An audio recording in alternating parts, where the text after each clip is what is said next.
चलिए bank Nifty के levels को देख लेते हैं।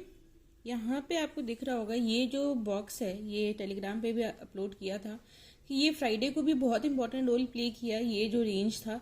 क्योंकि देखिए इसको ब्रेक करने के बाद हम लोगों को लगभग 300 पॉइंट का नीचे के साइड मूवमेंट मिलता है एंड कल भी काफी टाइम इस रेंज में बिताता है बैंक निफ्टी एंड सीपीआर भी बहुत इंपॉर्टेंट रोल प्ले कर रहा है। देखिए सपोर्ट जो है चाहे फ्राइडे को है, देखिए ये जो हम लोगों का शेयर मार्केट है, जो चार्ट्स है, ये हिस्ट्री को बहुत ज़्यादा रिपीट करता है।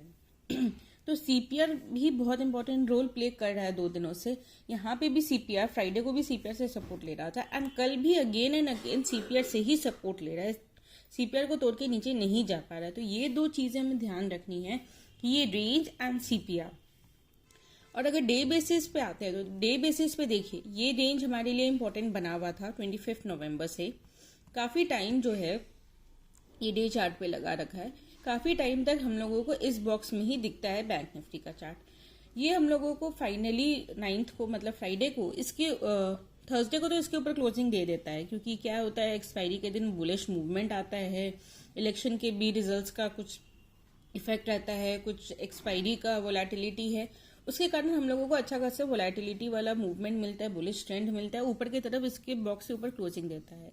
लेकिन देखने वाली बात यह है कि 2 दिनों से मतलब कि फ्राइडे एंड जो मंडे है कल, उन दोनों दिन में भी इसके ऊपर ही हमें क्लोजिंग मिल रहा है एंड ये जो बॉक्स का जो अपर पार्ट है 43,366 इसको तोड़ के वापस इस बॉक्स में नहीं आया है, इसके ऊपर ही क्लोजिंग दे रहा है। इवन अगर हम बात करें तो हर दिन फ्राइडे एंड मंडे ये दोनों दिन भी पिछले क्लोजिंग जो उसका पिछला क्लोजिंग था उससे थोड़ा ऊपर ही क्लोज हो रहा है, ये चीज ध्यान देने वाली बात है।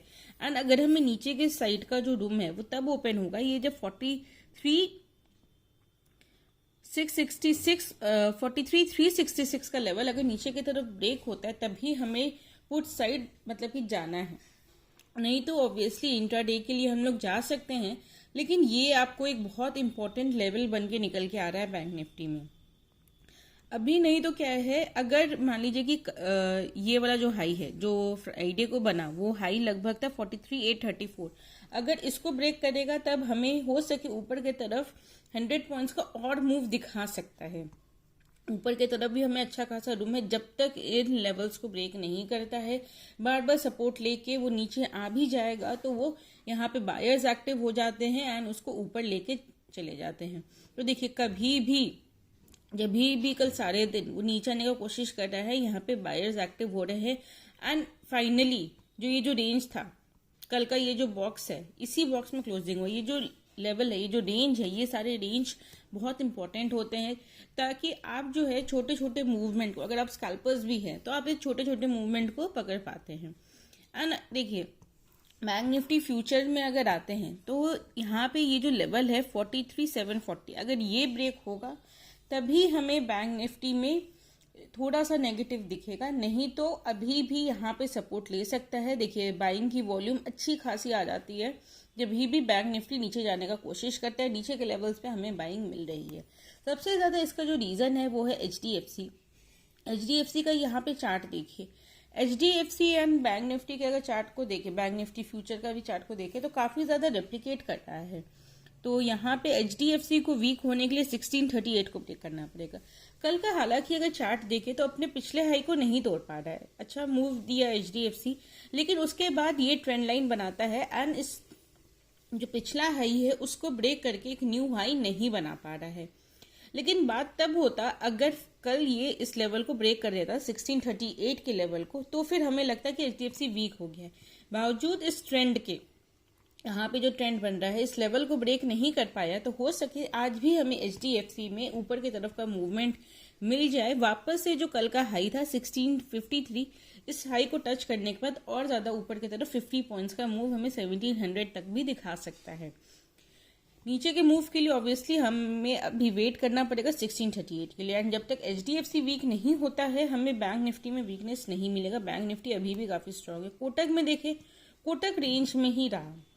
अगर हम डे चार्ट में आएंगे तो आप लोग देखिएगा कि यहाँ पे बॉडी है ही नहीं, जहाँ पे ओपन हुआ वहीं पे क्लोज हुआ। कोटक में कोई स्ट्रेंथ नहीं है। कोटक को जैसे पहले भी कहा कि कोटक अगर एक डायरेक्शन में अच्छे से मूव दे देता है ना तो उसमें इतना ताकत होता है उस मूव में कि वो बैंक निफ्टी को पुल या ड्रैग कर सकता है। लेकिन कोटक देखिए कोई भी हम लोगों को मतलब कि एक प्रॉपर ट्रेंड नहीं दे रहा है, वो एक ही रेंज में कल सारा दिन रहता है। आईसीआईसीआई बैंक, यहाँ पे आईसीआईसीआई बैंक में अगर बात करें तो देखिए आईसीआईसीआई बैंक थोड़ा सा सेलिंग प्रेशर में बना रहा। हाँ, डे के लो को तोड़ के नीचे नहीं जा पाता, वहां से सपोर्ट लेता है, ऊपर जाता है, यहाँ पे इवनिंग स्टार पैटर्न भी बनाता है, थोड़ी सी सेलिंग फिर आती है, लेकिन फिर इसी लेवल से सपोर्ट लेके ऊपर जा रहा है। तो आईसीआईसीआई का भी अगर बात करें तो वो भी रेंज में ही है, कोई ज्यादा वीकनेस की बात नहीं। हाँ, सेलिंग आ रही है ऊपर के लेवल में, आईसीआईसीआई में ये चीज नोटिस करने की सेलिंग आ रही है। लेकिन जब तक एचडीएफसी प्रॉपर वीक नहीं होगा, निफ्टी बैंक वीक नहीं होगा, एंड अदर बैंक्स में भी हम लोगों को उतना ज्यादा सेलिंग नहीं दिखेगा। हालांकि कुछ बैंक जैसे आईसीआईसीआई सेलिंग प्रेशर में है। एक्सिस की बात करें तो एक्सिस की चार्ट तो ठीक ठाक है, थोड़ा सा हमें ऊपर की तरफ मूवमेंट मिलता है, उसके बाद रेंज में रहता है, न्यू हाइज भी बना रहा है। एक्सिस की चार्ट तो सही है, एंड एक्सिस में थोड़ा सा और हमें बाइंग दिख सकता है। एसबीआई में कल थोड़ा सा प्रॉफिट बुकिंग हुआ, लेकिन उसके बाद यहाँ पे एक सपोर्ट का जोन बनाता है, एंड इस सपोर्ट के जोन को नहीं तोड़ पाता। एंड एक चीज और अगर देखें तो ये सीपीआर का ही एक जोन था, यहाँ पे आपको दिख रहा होगा। कल एसबीआई में भी सीपीआर का बहुत ज्यादा इंपॉर्टेंस था, क्योंकि सीपीआर को ब्रेक करने के बाद ये थोड़ा सा नीचे जाता है, फिर सपोर्ट लेके फिर ये जो सीपीआर है रेजिस्टेंस का काम कर रहा था, एंड फाइनली इस सीपीआर को तोड़ के सीपीआर के ऊपर कल नहीं निकल पाता है एंड की तरफ। तो एसबीआई का चार्ट में अगर वीकनेस हम लोग देखें तो कल के लोस को अगर ब्रेक करता है तो एसबीआई के चार्ट में वीकनेस आ सकता है। हालांकि पीएसयू बैंक्स में अभी भी पूरा स्ट्रेंथ खोया नहीं है, एंड पीएनबी का भी बात करें तो पीएनबी अभी भी बुलिश है, एसबीआई भी अभी बुलिश ही कह सकते हैं। ये मत समझिए कि अगर एक दिन के चार्ट को हम देख रहे हैं तो फिर ये बियरिश ट्रेंड में हो गया, ये हम डे ट्रेडिंग के कॉन्टेक्स्ट में भी देखते हैं, लेकिन लॉन्ग रन में या फिर शॉर्ट रन में भी अगर कहें तो एसबीआई जो है हमें बुलिश ही है। हाँ, कल सीपीआर को ब्रेक नहीं कर पाया, ये एक पॉइंट है जो कि नोट करने वाला है। इंडेक्स को तो हम साथ साथ जो मार्केट होता है उसके साथ ही ट्रैक करते हैं। तो ये सारी चीजें आपको देखने की है। जो भी लेवल्स हैं आपको टेलीग्राम पे अपडेट किए जा रहे हैं टाइम टू टाइम। अभी तक आपने टेलीग्राम चैनल को ज्वाइन नहीं किया है तो डिस्क्रिप्शन में आपको लिंक मिल जाएगा टेलीग्राम पे अपना चैनल को ज्वाइन करने का। एंड यहाँ पे जो आपको चार्ट्स दिख रहे हैं कि 6 चार्ट खोल रखे हैं, मैं यहाँ चाहूँ तो 8 चार्ट्स को भी खोल सकती हूँ। आपको यहाँ दिख रहा होगा, यहाँ पे 8 चार्ट्स का भी ऑप्शन है। ये चीज हो पा रहा है धन का जो ट्रेडिंग व्यू के साथ इंटीग्रेशन है उसके कारण। तो ये आपको बहुत सारे बेनिफिट्स मिलते हैं, जैसे कि अगर मैं इस चार्ट पे हूँ तो डायरेक्टली चार्ट को देखते हुए भी मैं ट्रेड ले सकती हूँ। जैसे कि अगर यहाँ पे देखिए, अगर एचडीएफसी के चार्ट पे हूँ तो क्रिएट न्यू ऑर्डर करके एचडीएफसी में भी बाइंग कर सकती हूँ, एचडीएफसी बैंक में बाई सेल का ऑर्डर डायरेक्टली प्लेस कर सकती हूँ। अगर मैं किसी फ्यूचर के चार्ट पे हूँ तो फ्यूचर चेन, ऑप्शन चेन, ये सब यहाँ से डायरेक्टली खोल सकता है। जैसे ऑप्शन चेन है तो जो स्कैल्पर्स होते हैं उनके लिए तो ये बहुत ही अच्छा, जो छोटे टाइम फ्रेम में काम करते हैं वो चार्ट पे देखेंगे और डायरेक्ट यहीं से ऑर्डर प्लेस कर सकते हैं। तो ये सारी चीजों का भी अगर आपको बेनिफिट उठाना है तो इसका भी लिंक डिस्क्रिप्शन में मिल जाएगा। धन पे अकाउंट कैसे खोलना है वो तो बहुत ही आसान है, 5 मिनट्स के अंदर अंदर धन पे अकाउंट खुल जाता है।